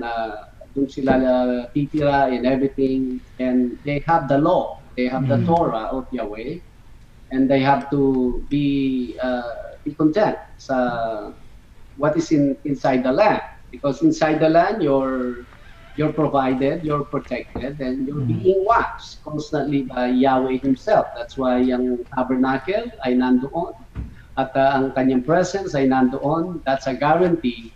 I will take care of you. You know, just know my instructions and live by them. Pero later on, ay binaliwala nila yung kanilang covenant with Yahweh. Kaya instead, they became just like the Gentiles. Ano naman ang typical na Gentile? Ang Gentile ay walang Yahweh. Ang Gentile is just like a dog in the street, mga askal. Na alam natin, ang mga askal ay nandyan, wala talagang particular na nagbabantay, nagpo-provide sa kanila, nagpapaligo sa kanila. They're on their own. Kaya nandyan, punta sa mga basura, amoy-amoy, kung ano yung pleasing sa kanyang pang-amoy ay he will eat it. Aamoy-amoy sa mga kapwa-aso niya, kung sino yung maamoy niyang nakapanahon ay they will mate. Minsan makita natin, nag-mate yung mga sa daan. Yan ang Gentiles. Wala talaga silang wala talagang Diyos looking after, at wala talaga silang instructions na they carefully understand and obey tulad ng mga Hudyo. All right. So now, ang dumating ngayon ang ating Panginoong Yeshua, at for those who are now coming to believe, coming to hear the kingdom of God sa kanyang preaching, ito ang kanyang habilin. The kingdom of God is there for you. You will understand the kingdom of God. You will have the kingdom of God. Natural, nandito ka pa sa iyong flesh. Nasa flesh ka pa. So therefore, you will think, ano na yung kakainin ko? Ano yung suot ko? Di ba? Yes, At the yes. same Okay. time, I wanna know the kingdom of Yes. God. I wanna enter the kingdom of God, and so Mm-mm. forth.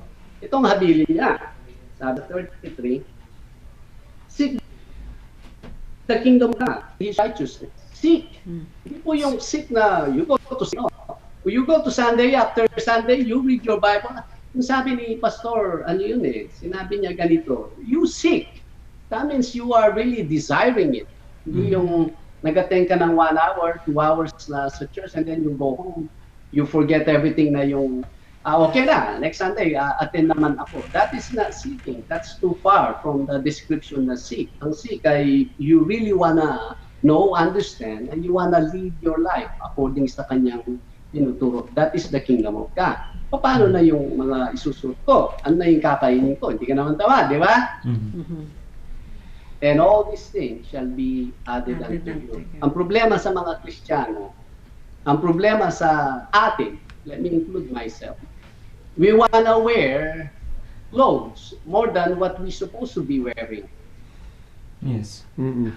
We wanna eat food much more than what we should eat. Kaya, ang dami po sa atin, we start to gain weight and everything. That's the food I wanna eat. But actually, that's not the food I need to eat. Hindi lang yun. Ang mga Kristiyano, naging ambitious sila. They can live in a one simple house. No, now they wanna live in a 5 bedrooms house. They wanna live in a, gusto nila magkaroon, 2 bahay. Now, hindi lang yun. They can actually drive a simple car going to their work and come back. No, they wanna have a brand new car. Not only a brand new car, a particular kind of car. So, napakalayo. You already passed. Way out there. You're starting to live just like a typical Gentiles. Naamoy mo lang, just smelling kung ano yung pleasing sa iyong pangamoy. Ano yung pleasing sa iyong mga mata. I wanna have that. That's like a askal. Parang kang aso sa kalye. Remember, kung Kristiyano ang isang tao, dapat ito. Dapat guided muna siya. Ano yung kakainin ko? Sipag ka naman. Yahweh will provide you. Ano na yung susuot ko? Well, can you have 3 pairs of polo shirt? Sure. Kung as long na you are, yung time mo in seeking, desiring ang kingdom of God ay nandoon. Masyadong ambisyoso na ang tao ngayon. That includes sa mga ministers. Kaya instead na they will entrust sa kanilang mga buhay na as long, kahit ano pa ang buhay na ito, as long na the moment I open my eyes again at the other side, Yahweh will tell me, my son, you're here. Come on in. I've been waiting for you. Sana ganun ang yung seeking natin, pero hindi. Ang when it comes to the Word of God, the Kingdom of God, kung 1 to 100 ang affairs ng tao, nandun lang sa 2%. Can you call that seeking? Absolutely not, Sister Tess. Kaya ito na ngayon, ang mga product, makikita natin na, as you said, minister mismo, pero wala silang time sa paglilingkod, wala silang time sa salita ng Diyos. Paging asong kalye, yan ay, they just want to do things according to the gravitation ng kanilang carnal.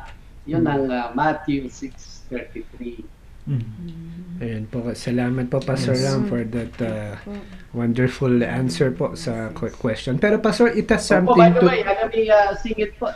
sige po. Ate Kami is watching us right now. Ayun. Ate Kami Yes. shows, Domingo shows. Ate Kami, welcome. At salamat din sa iyong support sa ating binigay na commentary. Si Brother Ali now is online at Yes. si Ma'am Love Makachor ay watching us. Hello po. Welcome sa ating program na The Bible Kape. Anything more there, mga kapatid? Pastor, actually, sabi ni Sister Kami dito ay, sabi niya, great analogy. Salamat po. Yun po yung isang comment ni Sister Kami. Ayan. Yes.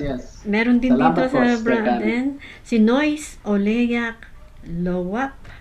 Good evening, Kuya Dens. More power. God bless. Nice to see you at the Yeah. station. Ayun. Thank you po Station for ng watching. Panginoon to.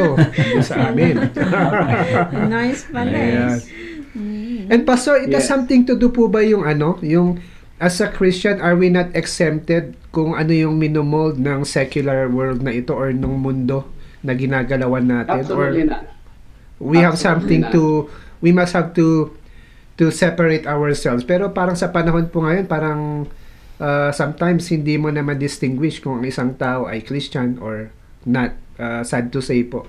Well, we will never distinguish kung Kristiyano yung tao or not. Until now. Kumbaga, we are on our own.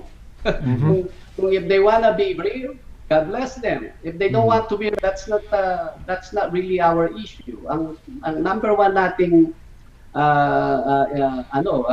pinaka role is I want to make sure this person is living according to the instructions of God. And if God will give me wisdom to make a difference sa walk ng mga other na Kristiyano, let it be. But let them ask for help. But hindi tayo mangingimasukan sa buhay ng mga tao just to make sure they're living according sa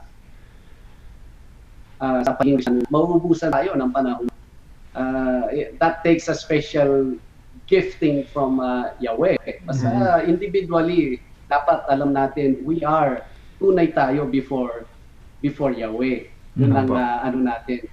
Even dun sa parables of the wheat and the tares, sabi ng mga servants, ano po gagawin natin dito sa mga mukhang mga tares, wheat, pero mga tares naman, bubunutin ba natin? Leave them alone, sabi ng may leave them alone. Kasi pag binunot mo yan, masasaktan mo yung mga wheat. Mamaya, mamatay pa yan. Leave them alone until harvest time. Ibig sabihin na the judgment, everything will be revealed. Sino yung tunay o sino yung hindi. Sometimes, you assume na tunay siya ngayon. Even pastor mo siya, kahit mangangaral siya, and everything, hindi naman pala siya tunay. How do you know? Pagdating ng judgment, sabi mo, Pastor, ba't naiwan ka? Opo. That's right. A lot of people, a lot of situations will become like that. Ang katotohanan, only Yahweh knows kung sino sa atin ang tunay o hindi. Pero kung tayo, alam natin tayo tunay. Let's close our eyes. Salamat po, Yahweh. Please continue to help me to abide in this path you set before me. Yun yun. Yes. Hindi tayo nangimasukan, hindi tayo chismoso sa buhay ng mga ibang tao kung whether kung Kristiyano sila o hindi. That is their soul. Sila po mananagot yan. Hindi po tayo. Another message po kay Ma'am Cami Domingos Quotes. Salamat po. Very powerful discussion po. God bless. Yan. Yeah. Wow, alright. Salamat po. Yes, salamat po sa mensahe. At meron din po si Sir Ronnie Guillermo. Ito po ang sabi po niya sa atin. 70% I think of the food that we eat has preservatives. Mga kapatid, we need to be careful and we need to set time to do our physical fitness activities para patuloy ang pagsilbi natin sa ating Panginoon with good health. Amen. Well said. Maraming Very well salamat said. po sa inyong mensahe, Sir Ronnie Guillermo. Yes. Tama. Kasi yan, he practiced what he preached. Pag yan ay may si Chef, pag may free time yan, makikita mo, is on his bike. I don't know how many miles yung kanyang binibisikleta. Pero that's how faithful si Chef Ron sa kanyang physical activity. I believe yun ang gusto niya iparating sa atin. Salamat, Chef. Thank you po. Nawa magkaroon kami ng discipline the same as you are. Pero pagdating sa pagkain, medyo gets na namin yon. Gets na namin. Yes. Alright, anything more? So far, Pastor, is wala na po ako sa akin. I don't know if I missed something. Yes. So I believe it's sige po, Pastor. Opo, salamat sa mga bagong viewer natin. If you are first time to watch ang ating by the way, dito si Pastor Vit Consenco. Pastor Vit, maya pa abak kay katamo. Kaning USA. Salamat for joining us sa program natin, The Bible Kape. And yes, we do invite everyone, lalo na sa mga friends list ko. I invite everyone to watch itong ating live program. And every now and then, I nare-remind po kayo. That's the whole purpose ng ating invitation. You will be part ng ating program na ito. Who knows? Maybe you can throw us a commentary also, or maybe some question. Yes. We would love to hear. Po, Pastor Vic, with regard kay Sister Rose, dyan sa Las Vegas, Nevada. And salamat po sa mga regular viewers natin. Salamat sa inyong mga likes. If you know friends, mga Filipinos, please share this link sa kanila. Spread the word. Bible Kape. Dito sa Leader News Philippines. If po kayo sa Leader News Philippines, mag-subscribe, give us your like, and every time we do a program, you will be notified that there is a program about to come on. Lalo na yung pong another program natin dito, yung Kamaong Asero by Sir Errol Kape. Yan ay the way he present ang news natin, hindi siya typical tulad ng mga commercialized na media. Ito ay he gets into the core ng pinag-uusapan. Kaya visit Leader News Philippines, subscribe, and then kayo po ay magiging ma-inform every time we do program. Tulad po nitong The Bible Cafe. Sige mga kapatid, maybe may mga parting words tayo. We can say momentarily see you later sa ating mga viewers. Yes. Maraming salamat po for watching po. Napakaganda po ang mga natutuhan natin ngayon. At sana tomorrow or Monday, watch again. Yes. I believe tonight, mainly, ang mga napag-usapan po, main things are yung about adultery or yung magkaroon ng relationship sa ibang, other than your wife. Even we talk about also yung pagkain and some other things po. Those are really major things na dapat po nating ma-enlighten ang bawat isa po sa atin. And so hopefully sa next episode po ng Bible Cafe ay andyan po ulit kayo. At salamat po sa mga kapatiran, mga kaibigan na sumubaybay sa ating pong episode, Friday episode, at least dito po sa amin sa Pilipinas. Si Brother Andy po ito. And hoping that magkakasama po tayo ulit sa next episode po natin dito. Ayan, before I go to my parting words, meron pa pong pahabol na comments coming from Cory Guevara Oliado. Good morning, Pastor Ram, at magandang gabi naman po dyan sa inyo sa Baguio. May God bless you all in the Bible Cafe. And another one po kay Brother Alan De Castro. Pastor Ram says, sige po, going to work na po. I'll see you on Monday. Praise Almighty Yahweh. And si Cousin Elvis Calero is also watching. Unfortunately, kami po magpapaalam pansamantala. Maraming salamat for staying by this time. And if you miss the program ng Bible Cafe, you can always watch sa inyong preferable time sa Facebook and also sa YouTube. Maraming salamat po, and may the Lord bless us all. Yes po. Bye-bye. Yes. All right. Salamat, Sister Wilda. Again, I thank you to see you na you're part of the panel dyan sa studio. Salamat. At looks like you're nagiging komportable na kayo. Next time kayo na yun. Nice. Kayo na yung tagasagot niya. I'm sure Sister Shereen, Kuya Andy, si Wilmer, Wayland po. Wayland. At si Marvin. Si Brother Marvin. Magandang araw po sa inyo dyan. At si Marvin, sa may Laguna po siya, no? Si Marvin ngayon. Sa Cavite po, Pastor. Yes. Cavite. Ayan, I'm sure they're happy to see you there. And nawa, you felt your place dyan. At it's good to have you. Salamat, Brother Andy, for giving us your time. Being co-anchor. Salamat sa iyong participation dyan. At ganun din kay Brother Teo, Engineer Teo, Engineer Oliver, si Engineer Jet. Oh, Engineer Jet. Yes. Lahat ay discipleship po yan. What a healthy fellowship we have. Lahat ng alam natin, we Amen. pass it on sa mga susunod. Ano po? Kaya Yes. if you are part of Calvary Chapel Baguio and have no plan to do anything, hindi po kayo makukomportable sa amin. Because we meant to equip everyone. Dahil it's just a matter of time. It will be your time. Yes. Before that time comes, we involve ourselves to expose you, to train you, to equip you, para ang fellowship ay buhay. Hindi po yung certain people lang ang may knowledge to do things. Ayan. Again, we want to welcome si Sister May, watching dyan sa may Baliwag, Bulacan. Sister May, salamat at I see your name here. And hopefully, you continue to spread the word about sa Bible Kape.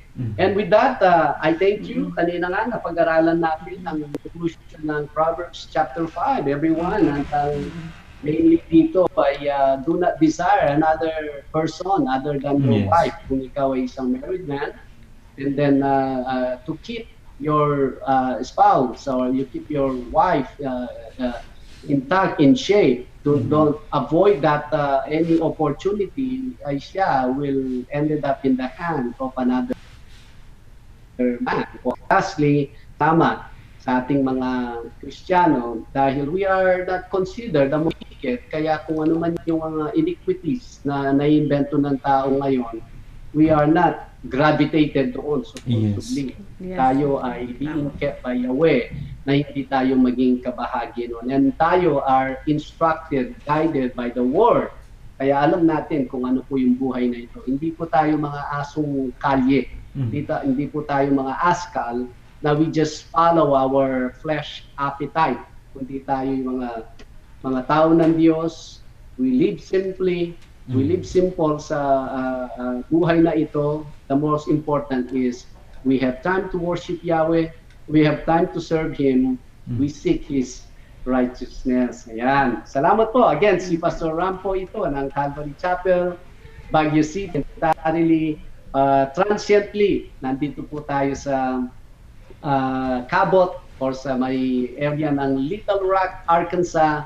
Traveling at the moment. At wanna mention pala before I will say goodbye kay Pastor Noni Abad Santos. Yan, we just had the talk earlier na nasa Bolingbrook, Illinois. I might spend a week or two before I head back sa Philippines. Pastor Noni, magandang umaga po. Please say hi kay sis, sa inyo pong misis at ganun na rin sa inyong family.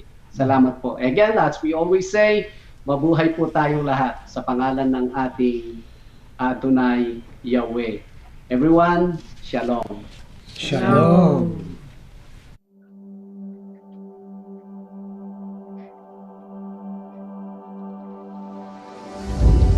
Hindi nila ibinubuhay kung ano ang tinutunan dito, nag-embrace ito sa tinatawag na prosperity gospel. No offense, instead of finding God in going to church,